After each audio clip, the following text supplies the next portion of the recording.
Beragam peristiwa di Tanjung Pinang dan Bintan terjadi dalam sepekan. Berikut kami hadirkan berita yang paling disorot dalam minggu ini.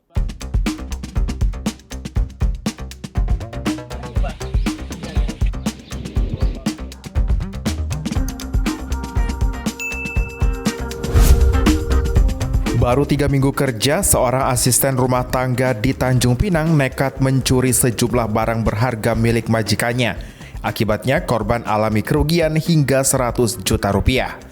Pelaku mengaku nekat mencuri di rumah majikannya untuk kebutuhan lebaran. Unit Jatanra Satreskrim Polresta Tanjung Pinang menangkap seorang satpam gudang logistik KPU inisial DA usai menganiaya pacar baru mantan kekasihnya hingga babak belur. Akibat dari penganiayaan tersebut, korban mengalami luka robek di bagian pelipis kiri dan lebam di mata kiri. Atas perbuatannya, pelaku dikenakan pasal 351 KUHP tentang penganiayaan dengan ancaman 2 hingga 8 tahun penjara.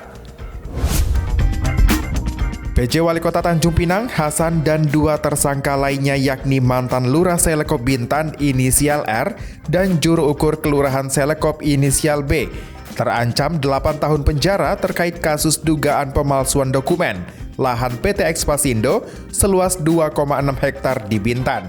Sementara itu, Hasan hingga saat ini masih belum menyerahkan surat pengunduran dirinya sebagai PJ Wali Kota Tanjung Pinang usai resmi ditetapkan sebagai tersangka. Gubernur Kepri Ansar Ahmad mengatakan pihaknya saat ini tengah menunggu arahan dari Kemendagri untuk menindaklanjuti kasus yang menjerat PJ Wali Kota Tanjung Pinang. Bepom Tanjung Pinang menyita sebanyak 80 item produk kecantikan dari penggerebekan sebuah rumah mewah di Tanjung Uban, Bintan yang diduga sebagai tempat produksi skincare tanpa izin.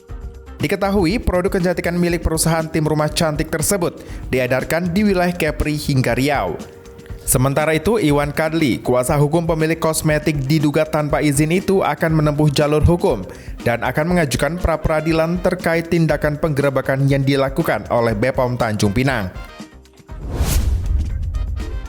Polisi menghentikan sementara pembangunan tambak udang di Dusun 3, Desa Pengujan, Kecamatan Teluk Bintan, lantaran diduga tidak memiliki izin lengkap serta adanya dugaan pengerusakan pohon bakau di kawasan Desa Pengujan, Kabupaten Bintan.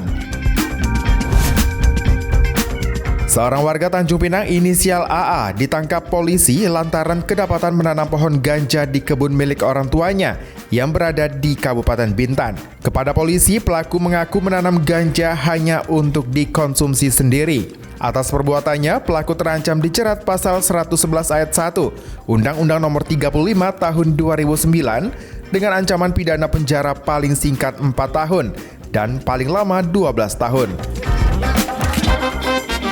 Tim redaksi GoTV News melaporkan.